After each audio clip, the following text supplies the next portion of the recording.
For a significant period of time, the attention brought to the national level by artificial intelligence, or AI, was negligible. However, with the increasing development of artificial intelligence and its integration to various industries, more federal policies have naturally followed.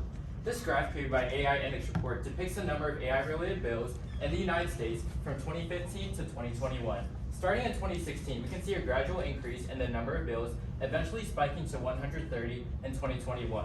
This trend indicates the growing awareness of artificial intelligence to both the government and its people, which leads to the question, to what extent has the development and incorporation of artificial intelligence affected the United States in the 21st century? Good morning, my name is Daniel Nguyen. I'm Juan Jose Taboras. I'm Bagesh Jadwani. I'm Christian McGee. I'm Jaden Moore. After extensive research, it has been concluded that with the increasing adoption of artificial intelligence, the United States is seeing a significant change in different areas of society. This issue can be viewed through daily life, healthcare, innovations and inventions, warfare, and the economy. This chart, created by Vixen Reports in May of 2021, shows the various functions that people use voice assistants for. As you can see in this first column here, asking a question through a search engine is the most popular feature of a voice assistant. This is done by pulling data from complex databases. However, the artificial intelligence within these devices has also advanced to now allow users to make purchases hands-free, which is used by a minority of the population. In addition, Paul Bini, a medical student at Keele University Medical School, states that digital assistant reminders set up to alert their users to take their medication at certain times throughout the day increases the chance that medication is taken optimally. This obviously helps to maintain a patient's health while also reducing the need for caretakers to take time out of their day to check up on their patients. This can reduce the risk of caretaker burnout, but it may also lead to a loss in jobs for caretakers as their functions become increasingly automated. Thank you, Daniel. Basing on the topic of caretakers mentioned by Daniel, it's also important to address patient care. As said by Senior Director Robert Hadley for HIMSS, you can tell your patient that they have to eat better or they have to exercise, but at the end of the day, you can't monitor them throughout 364 days of the year. So that's why we need AI intervention through the use of body sensors. Body sensors are wearable devices that can be used through a plethora of people, whether it be athletes all the way to the elderly. Body sensors work by being fitted to the body and can even be implemented inside the person. Body sensors measure a person's heart rate, blood pressure, and even their body temperature. This data is then processed by smart sensor technologies. These smart sensor technologies compile and compress the data to which then it will be transferred to cloud computing. Cloud computing allows doctors and nurses to monitor their patients and make sure they're doing A-OK throughout their procedure. In order to use cloud computing data collection and processing, doctors and nurses must use the sector of AI known as machine learning. Machine learning is the application that computers can learn without being explicitly programmed. As you can see here, provided in a diagram by the Journal of Healthcare Leadership, machine learning goes through a plethora of parts in the medical field, including more accurate clinical prognostication, which was used by Yolandere and Perenze to use data collection and processing on maternal risk factors such as care, healthcare insurance, and need for care to determine preterm birth factors on mothers. Thank you. Thank you, JJ. Additionally, AI has had a vast impact in America by bringing about various inventions and innovations into the 21st century. Galetes, an economist at Harvard University, famously said, by enabling innovations across many different applications, the invention of a method of invention has the potential to have a much larger impact than the development of any single new product. This saying can be seen playing out in 1998 when John Koza, one of the founders of the AI genetic algorithm, built 1,000 computers that generated 36 human competitive designs.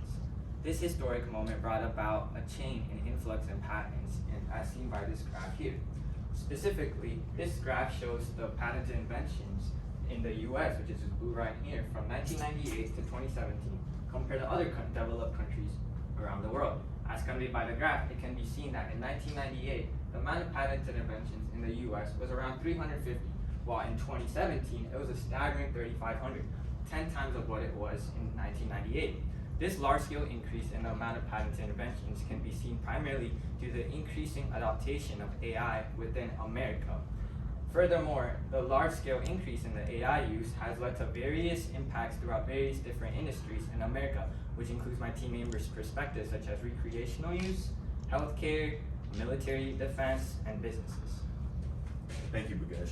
According to a study conducted by Yale University with the Partnership for the Center for the Governance of Artificial Intelligence, marked by the y-axis, we can see that the three largest concerns with artificial intelligence is autonomous weaponry, data privacy concerns, and cyber attacks. All three of these can be found originating within the military. Autonomous weaponry is basically weaponry powered by artificial intelligence. However, it's difficult for these weapons to determine who's friend and who's foe, so it leads to dangerous conflicts. Data privacy concerns may lead to information from the government leaking into the wrong hands, and cyber attack concerns. In 2021, in Texas, there is an oil pipeline hackage and millions of dollars was lost. And even an additional problem on top of that is that all three of these issues have over a 60% chance of occurrence before the year 2029, as demonstrated by the graph. And an even bigger problem on top of that is that all of these problems are relatively new to the 21st century, which means there's a bit of unfamiliarity dealing with these problems. The same group of researchers surveyed around 500 people, represented by N, and they were asked whether the US should invest more in AI military capabilities, and they were asked if the US should work hard to cooperate with China to avoid dangers of an AI arms race. As we saw earlier from Bhagesh's graph, we saw that the US and China were neck and neck with the development of artificial intelligence, and as we can see, most people do agree that the US should work with China to prevent an AI arms race, similar to how the US and Russia had a Cold War with space and nuclear development. However, when it came to other concerns, people did believe that the US should focus on pro-nationalism and welcome humanity rather than working with China. Thank you, Christian. And with all of these new innovations and inventions, it's quite clear that a significant amount of investment had gone into them. According to Nathaniel Popper, who is a finance and economics journalist, investments into AI had tripled from 2013 to 2014, making up a total of $12.2 billion. Here, according to the graph created by the AI Index report, we can see the annual VC or venture capital investment in AI startups within the United States from just before 1995 to after 2015. It's important to note the spike about around 2012 by $2 billion, which happens to coincide with the 2013 to 2014 overall increase in investments. With all of these new investments, results in some return on profits. According to George Gratz, George Gratz and Guy Michaels, who are associate professors in economics, the United States, along with 16 other countries, had seen a 0.37% growth in their economies contributed by AI. Naturally, with all of these innovations comes new challenges that we have to tackle. The first one being the loss of jobs mentioned by Daniel. This is not only limited to the healthcare industry, but other industries such as manufacturing. And also mentioned by Christian, which is the usage of AI in warfare, making it extremely dangerous. These problems can be solved. The first problem can be solved by creating new education programs to transition the rising generation into more high-skilled jobs. And Christian's problem of having AI in warfare could be solved with stronger government intervention and policy making to handle the rising side effects of artificial intelligence. However, both of these solutions have several limitations to them. The major one being funding. For the first solution, funding would be incredibly valuable to actually get it accomplished. For example, if we wanted to create new education programs, the money needed would be quite significant, and that could not be obtained in a short period of time. The second part is that it marginalizes jobs. So it makes the higher skilled jobs more oversaturated, thus lowering their value. And overall, both of these solutions are long-term solutions. They cannot be immediately put into effect currently. It can only affect the later generation. And overall, all of these solutions are difficult to apply because the problems posed by AI cannot be solved in a single leap, but rather a multitude of steps. Thank you. Do you have any questions?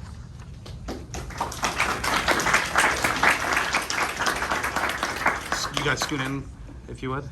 Let me keep my 4 eyes on. JJ, we'll start with you since we started on that side last time.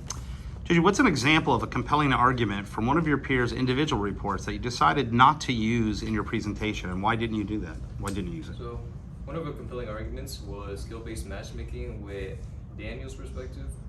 This is about how AI manipulated it. And we didn't decide to include it because it didn't fall in line with our argument. As you can see with Christian's perspective, he was talking about China and the USA, along with Bhagesh's graph that show the China and USA competing over patents. So it didn't fall in line with our presentation and didn't really articulate a very serious manner. So we decided to exclude it and instead include other factors like Daniel mentioned, where he showed that it could lead to job losses, driving more serious focus. All right, thank you.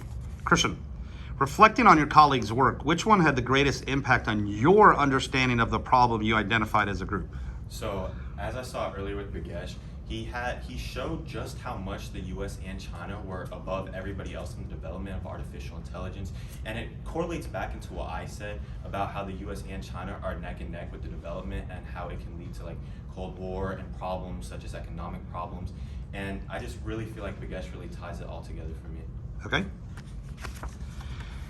Jaden, how did your group decide to include Daniel's perspective into the overall presentation? Well, all of our other perspectives, such as JJ's includes healthcare and then Christian's with military, we felt that recreation was a valuable part of our society.